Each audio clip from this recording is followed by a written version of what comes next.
The public established vigilance committees to find communists in their communities. Secondly, in 1947, Truman passed the Federal Employee Loyalty Program, which stated that all federal employees were subject to FBI investigations. Thousands were forced to resign based on present and past events and associations. Those with debt, homosexuals, and alcoholics, even in the past, and civil rights supporters were forced to resign. There was no chance to appeal, and none of these people were ever found in any situation of espionage. Third, teachers had to take loyalty oaths. Many were forced to resign. Fourth, the CPUSA, which is the Communist Party USA. In 1948, Truman targeted the CPUSA and prosecuted the two main employees. In 1950, the McCarran Act was passed by Patrick McCarran. He was a Nevada Democrat senator. He said that all communists must identify themselves as communists by registering with the Justice Department. Failing to do so is a violation of the law. This limited communists. Anyone registered couldn't have a federal government or defense industry job, and they had no access to U.S. passports. Fifth was the Rosenbergs, Ethel and Julius. The communist couple was accused by Ethel's brother of getting information on the Manhattan Project and giving it to the communists, and so they were accused of sabotage and treason. On June 19th of 1953, they were tried. They pleaded innocent, but they were found guilty anyway, and they were electrocuted. The truth was, they really were spies, and they really were guilty, but it's significant because this is the first time that the citizens were killed for espionage and treason. Just your regular people. Number 6. In 1947, the HUAC began hearings and questioning the Hollywood 10, which were filmmakers. They were televised.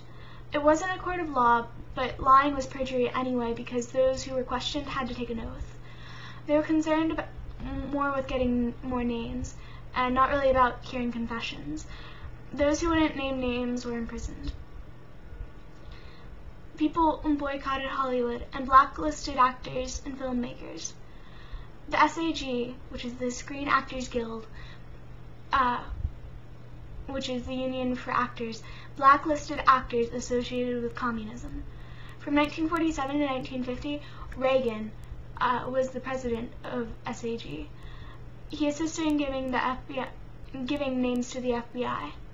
More than 50 movies were made during that time that were anti-communism. The Motion Picture Alliance for the Preservation of American Ideals had John Wayne and Walt Disney as prominent members. 7. From 1946 to 1954, there was a huge erosion of civil liberties. Number 8. There was an overwhelming fear of communist takeover, or of being accused of communism, because once you're accused, your life is pretty much over. Socially, that means. Or as a job, yeah. Number 9. All of this fear benefited Truman's foreign policy, because a scared public is more likely to put money to a cause to put down their fears. Number 10. In the 1950s, everything was attributed to communism. Kids were excessively rebellious, so it must be because of communism. Everything being attributed to communism led to escapism. People turned to sports because movies were all about communism, so they weren't really able to escape their fears by watching movies. They especially enjoyed college games.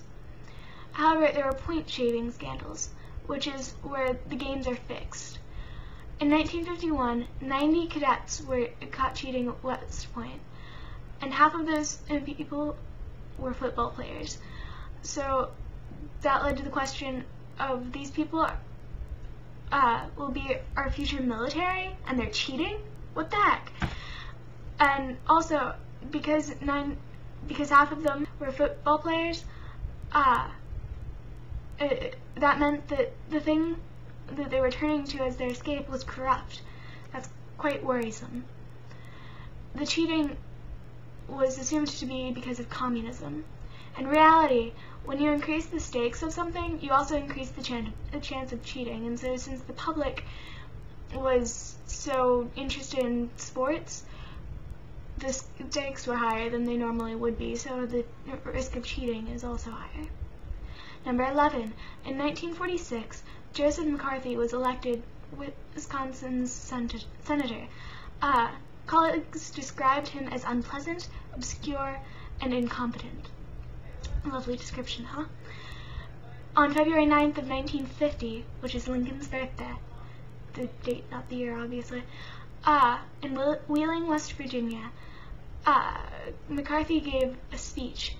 He told about the concerns and threats of communism and said that he had a list of 205 names of communists currently in the U.S. State Department. He said that the Secretary of State knew that they were communist. He made it up. There was no list. His sources of credibility included that Hiss was convicted of perjury 3 weeks prior, and Hiss was pretty high up in the government, so that made people worry. Number 2, it explained why the U.S. allowed China to become communist. Third, it explained how the Soviet Union tested the atomic bomb in 1949. Obviously, the U.S. was giving them information and helping them. And fourth, at that time, the public trusted the people in the government, so anything that he said must be true because he was a part of the government. McCarthy stayed very simple. He said that the State Department gave the Soviet Union the atomic bomb. He said that the State Department allowed China to become communist. And lastly, he said that all of the world's problems would be solved if the U.S. got the communists out of the State Department. He used aggressive tactics to avoid sharing the list. First, if he was asked about the list, he attacked the asker of being communist. So no one could get in his way, because if anyone tried, they were labeled communist, which ruined a person's reputation. Second, he would lie. Straight, simple, just lie. And third, he used the classic propaganda. He had two main motives. First was political. He had very little chance of being reelected because of how he was described earlier. I mean, when you're described as obscure and incompetent, yeah, you're not gonna come back. Yet, in 1952, he was reelected thanks to that imaginary list. He also had personal motives. He felt like he was an outsider of Washington, D.C.'s clique, so he thought that this might help him be an insider. Second, he was Catholic, so he felt like he was being mistreated. Please don't label all Catholics as being like him, please. They're not. And third, he wasn't wealthy, so he felt like it was easier for the rich to get into politics. In 1954, McCarthy led hearings questioning the military of being communist. They were televised, and consistently, there were 20 million viewers at any given time.